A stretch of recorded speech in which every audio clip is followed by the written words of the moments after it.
Hey, welcome to the show, Leading and Growing Your Real Estate Business. This is Coach James Short, aka Shorty, and this is a show for those within the real estate industry wanting to lead and grow their real estate business. It's a series of interviews that we conduct for those within the industry. So we're finding out what those leaders are within the industry, what makes them tick, what's their story, what are their strategies, and how to become the leaders and the growers within the industry. But also, it's an interview series with those outside of the industry. I'm always a big believer of looking at a whole different part of the pie rather than just focusing on one part of the pie. Because what it does, it allows you to have a different perspective, allows you to get snippets or golden nuggets from those outside of the industry that can look in the industry and go, there's a different perspective. And so I encourage you to reach out to the guests. I encourage you to lean into these series to find out how can these pieces of information, experiences, stories help you lead and grow your real estate business.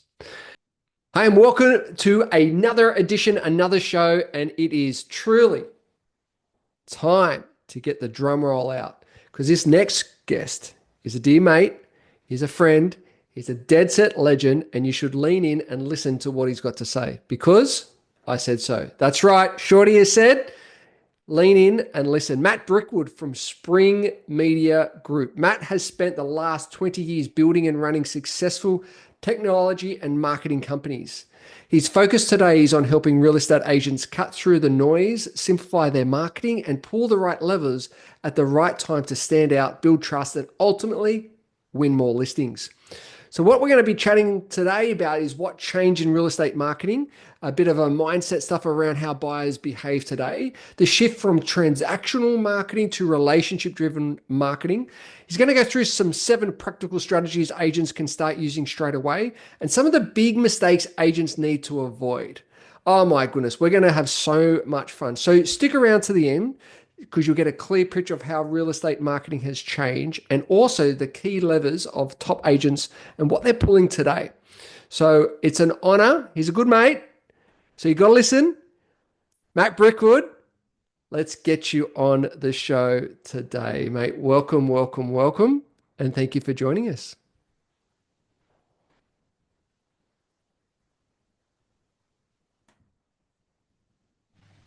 There we go. Beautiful. Fantastic. Thank you, mate. That introduction was, I should just take that and make sure I get anyone who ever needs to know who I am to use that because that was just awesome. So thank you. Oh, I love it. Maddie, we've known each other, both yourself and your lovely wife, Danny, for gosh, almost 20 years now. And to see what you've done in relations to for our own personal business, but also for a bunch of our clients as well, has absolutely been phenomenal. But just for the audience, to give them a bit of background about your journey and how you've got to where you are today, give us a snapshot of what that has been like and some of those key milestones. Yeah, sure. Well, as you sort of said, I've been sort of doing this now for about 20 odd years. So when I started, I had hair. Now I have no hair. As business owners and people in this space, we all know what that feels like. So we've been through obviously various iterations. This technology and marketing space has evolved, so much over those last sort of 20 years from way back when we were dealing with very basic technologies. Had Google Ads and barely had Facebook. You had a couple of different ways in which you could grow your business, but we were still in that big sort of transition phase between old newspapers, yellow pages, those sort of things that used to work. Into this sort of new way where we're sort of talking, chat GPT, we've got, Google's Gemini, we've got, instant access to information and data on people. And so to sort of ride that wave over the last 20 years has been rough. Full disclosure, been through lots of chaotic periods, failed miserably on something, succeeded fantastically in others.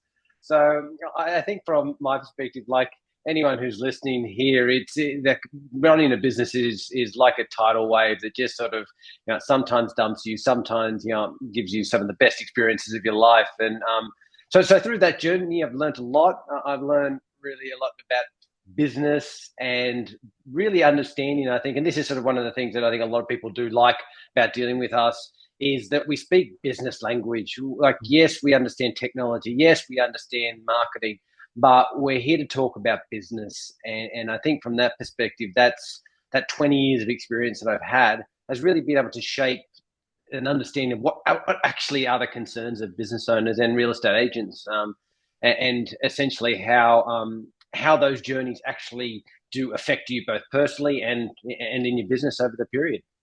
Beautiful, mate. That's that. Well said. Well said. Now let's get straight into it in relations to for the agents, for those in the real estate space, in relations to that marketing piece. Where are most agents or agencies falling down and just bombing out at the moment when it comes to this space? What are you noticing? What are you seeing? What are the biggest frustrations and challenges? Yeah, like I think the first thing, if you can sort of take a step back, is really to understand, like I sort of said in my intro there, how the landscape has changed. Mm, Um, I think, again, I don't know whether if you've been in business for 20, 25 years, you'll probably remember the Yellow Pages as an actual mechanism that worked at one point. And then you've sort of seen this thing called the internet come along, and then you've got things like Facebook, LinkedIn, social media, all of these tools and technologies. And I think the biggest thing that I first of all see real estate agents failing in is they're applying either old thinking to a new world, and that it's really where at the top of the tree that's where it falls, sort of starts to fall undone, because unless you change your mindset about marketing, about how people are searching for real estate agents these days, how people are choosing real estate agents these days, you're going to miss the mark in your marketing. And once you sort of get the right mindset, you're then able to sort of proceed forward into choosing the right strategies and tactics, and essentially sort of build on from there. love it. And so looking at then, going from that old way to the new way, what does that new way look like? You mentioned before about all these different things, right? But that can also be, overwhelming and like, well, what do I do? What are some of those new ways that people need to start to shift their mindset to start to really focus on and go down that pathway? Yeah, I mean, if you think about sort of what most real estate agents do, or the mindset most of them got, it's sort of, walk up, knock on the door, say hello, introduce myself. Here's my pitch, a little bit of a short elevator pitch, provide some information, walk away next door, kind of thing. And that sort of worked for a long time. It still works in part. It's certainly not a bad strategy, but really understanding what happens either at that point or even before that point is the first case here. So what you've got to understand is that, let's just say someone hears one thing about you. They see your ad on I don't know, on a bus shelter. They see your ad in the Bondi, sorry, in like a local magazine or something.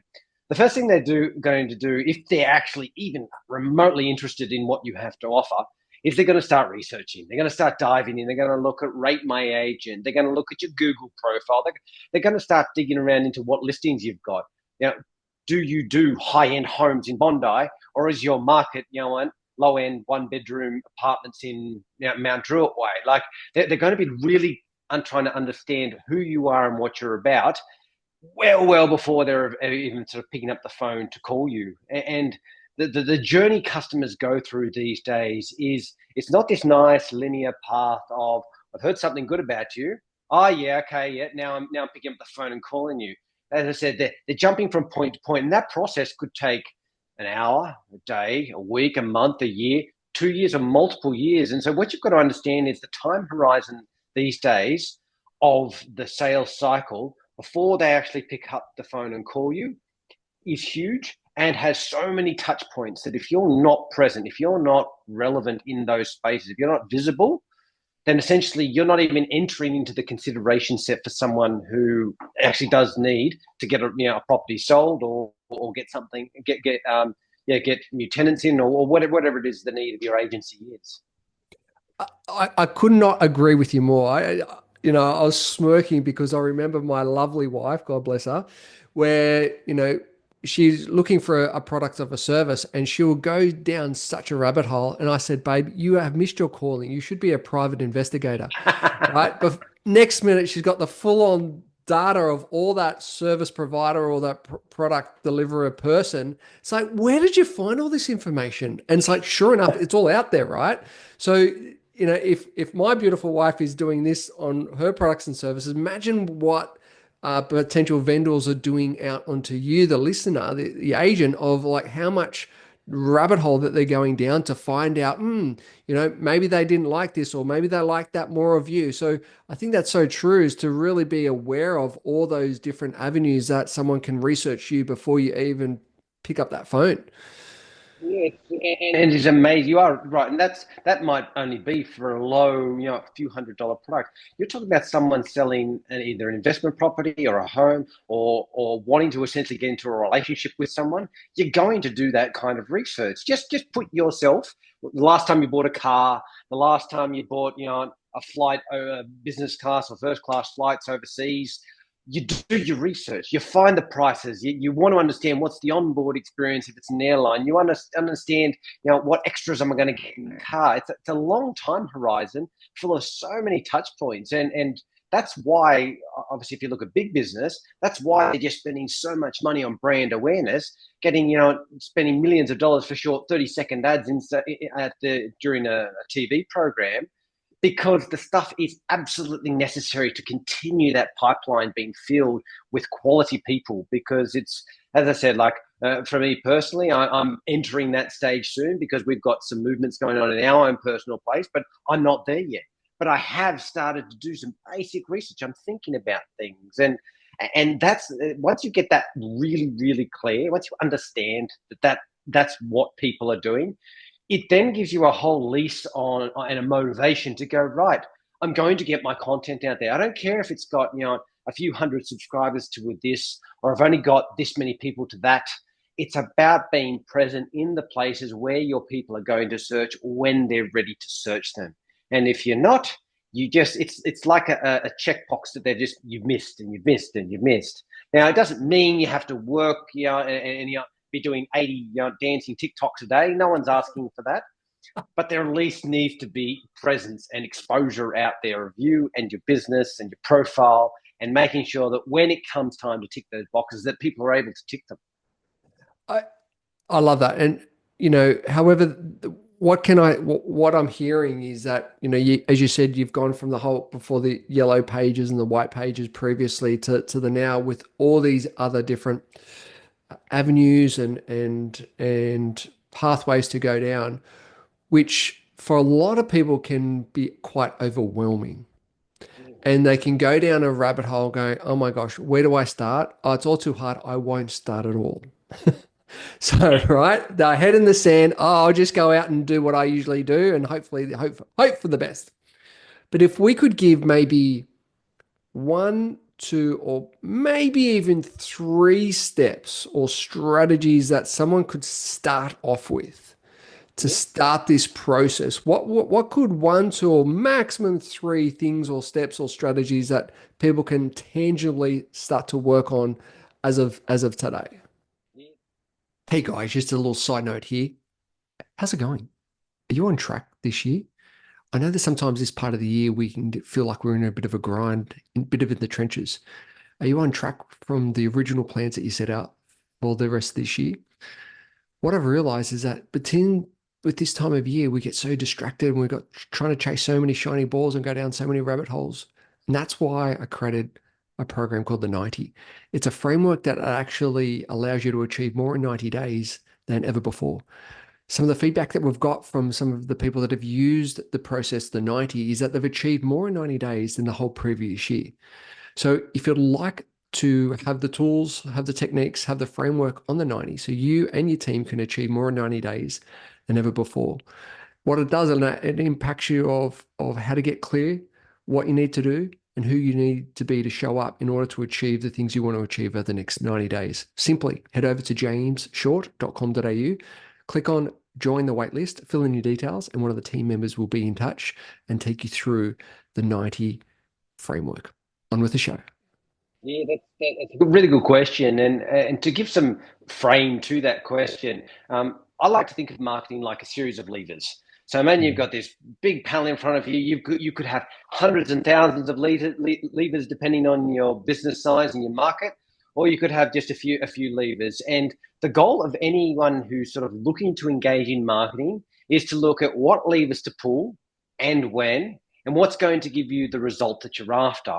And we generally break it down into four visibility, so four levers, four core levers. One is the exposure lever. Now, this is where it's about you getting visibility out there in the community. This is your problem would be, I'm not even getting enough inquiries. People aren't hearing about me. They're not seeing my name in enough places. So the first effort you go to is looking at what exposure pieces do I need to put out there. So that could be ads on social media. That could be the bus shelter ads. That could be getting in newspapers, turning up to local events, getting yourself seen and visible. That's one of the first, and that's quite a big lever. And I'll go through a couple of examples of that.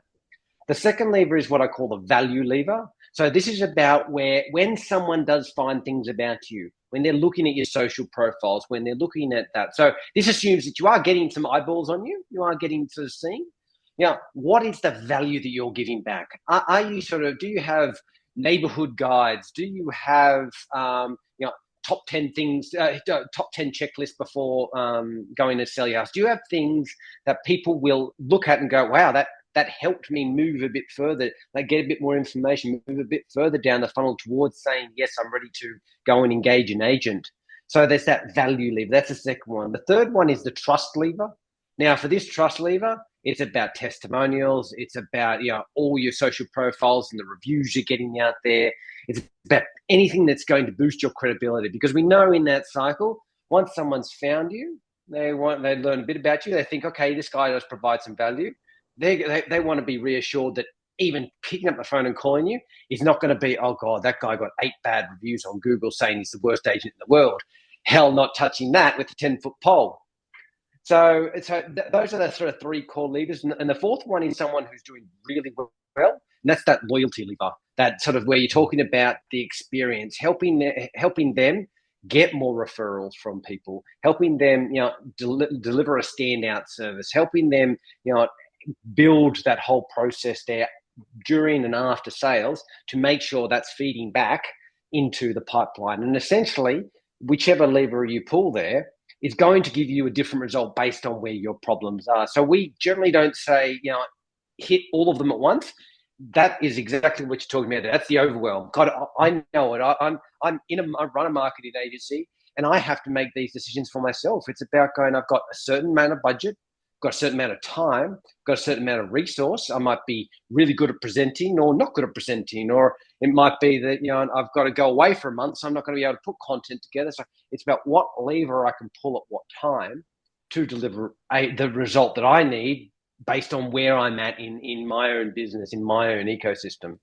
That's perfect, because that really solidifies those 4 key areas. And then obviously there is a bunch of different strategies within those 4. But what it does, it actually, and as you said, it's not trying to do all 4 at once, because then you fall down. But it's like, okay, what's my focus for this next 90 day? What's my focus for the next 90 days? And work through each of those different levers. So, after a 12-month process, your business will be a completely different looking type of business from when you were started 12 months previously, because you've worked on those four key levers over time. And so that's the thing. People want it all done yesterday and it all rushed, but then what happens is they don't do it. And then 12 months down the track, they go, oh, that's right, I should have done that. Well, yeah, exactly. By breaking it down into smaller bite-sized pieces.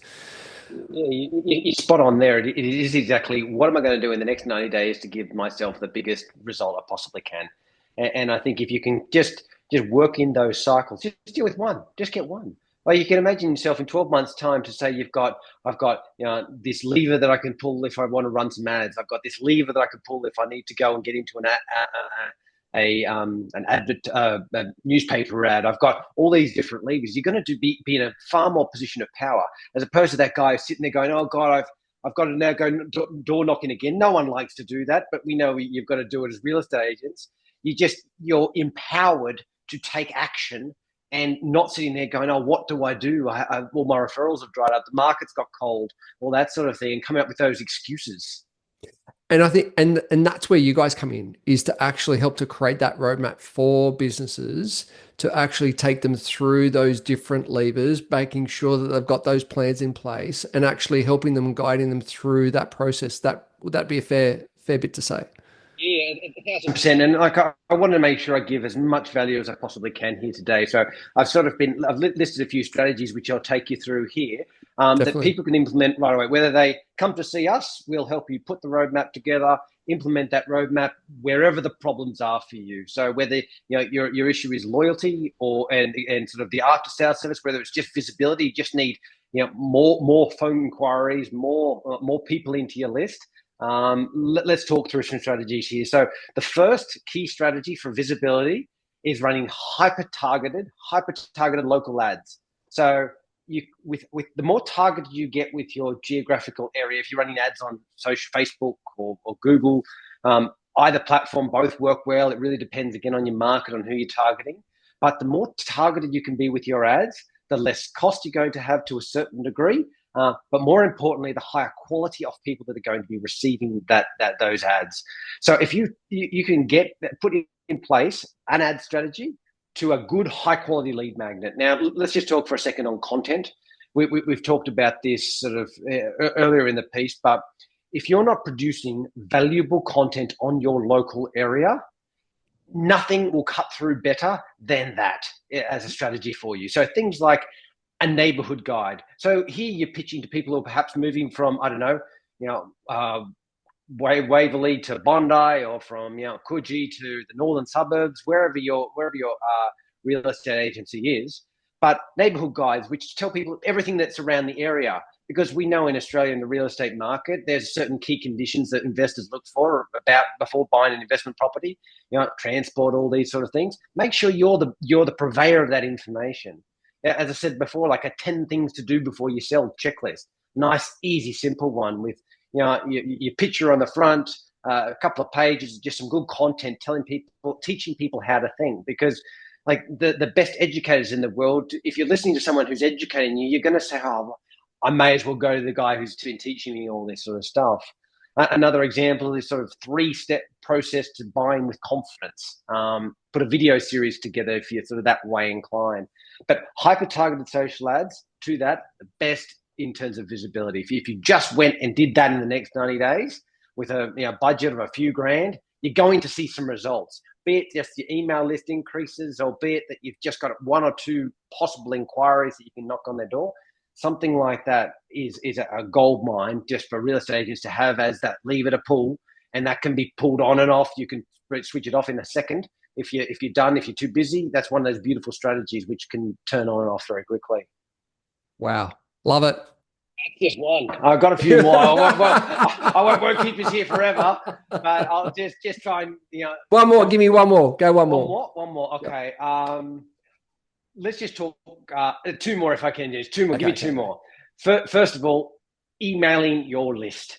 It is the absolute lowest hanging fruit you can possibly have of everyone you've interacted with in a period. Emailing them, real estate agents, maybe once every 2 weeks, once every 4, weekly if you could. But again, with value, updates on what's happening in the suburb, around the suburb, information, education, anything like that. An absolute gold mine and the lowest hanging fruit, the lowest cost advertising you can do. And the final one I will address is just, as I said, that social media content, because there's a question we get a lot, not only from real estate agents, from everyone we speak to, is how much do I need to post? And my answer to that is always as much value as you possibly can is always going to benefit your cause. But in reality, that's not going to be, 50 TikTok videos a day or anything like that. 1 to 2 pieces a week of good quality content. But it doesn't need to be a video all the time, but video is a fantastic medium.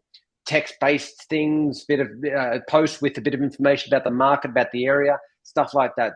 That's probably the 2 other strategies I can give without keeping us here for an hour. I hope that sort of helped you guys. I love it. That's gold. That's gold.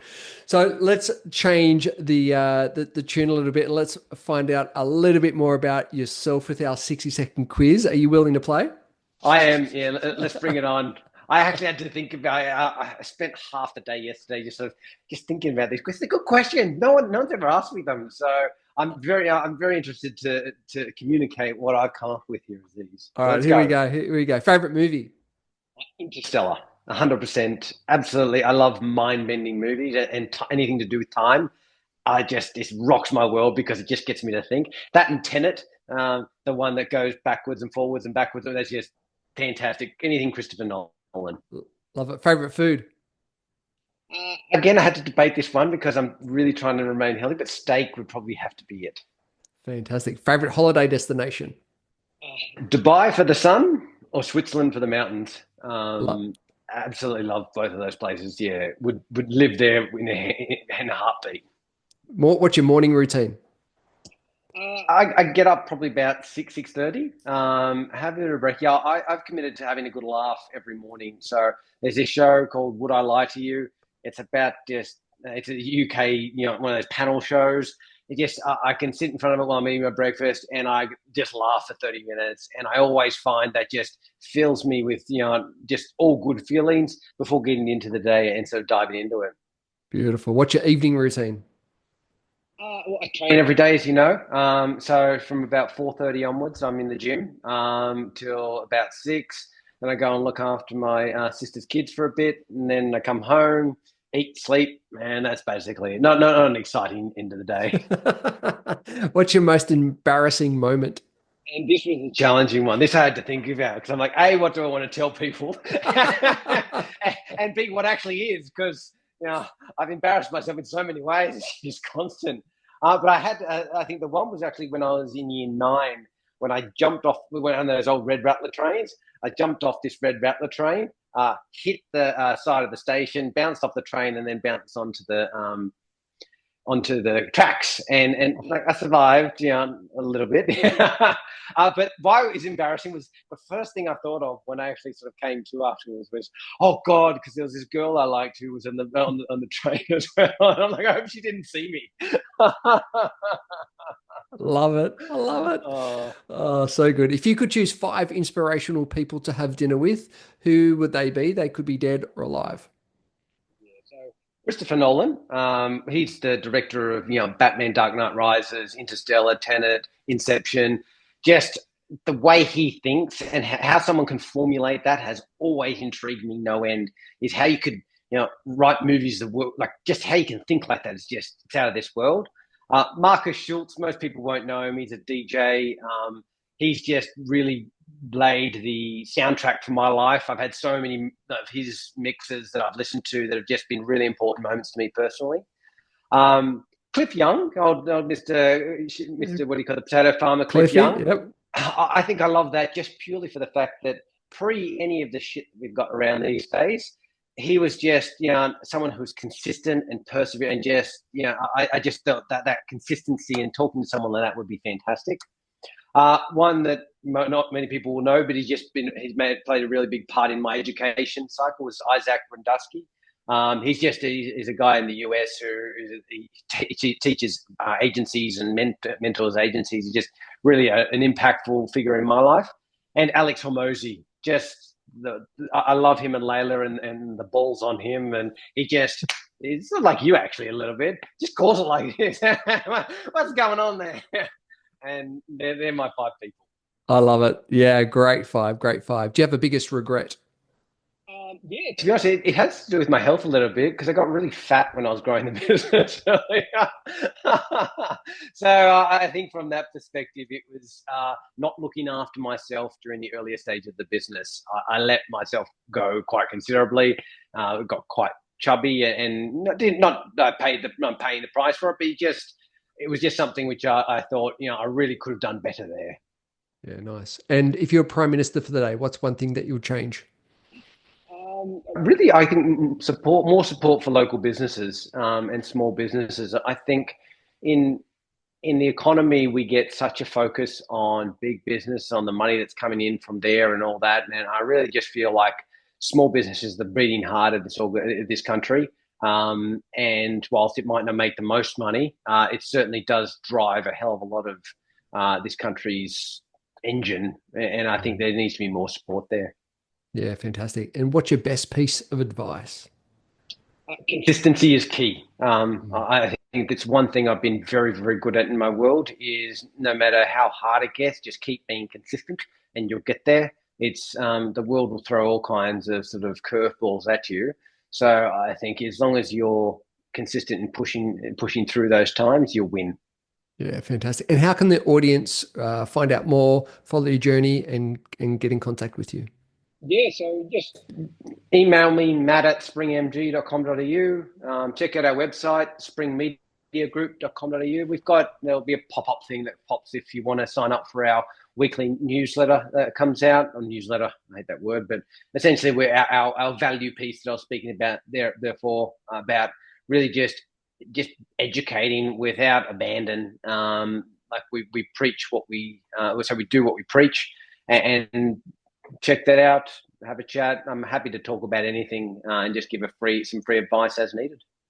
Matty Brickwood, from my heart to yours, mate, thank you so much for the impact that you've had on my life, clients' life, family's life, and everyone that you touch's life. Really appreciate you and everything that you do, mate. Thank you for joining us today. Thank you, brother. No, it was really good, and I appreciate you giving me the opportunity to speak on your podcast.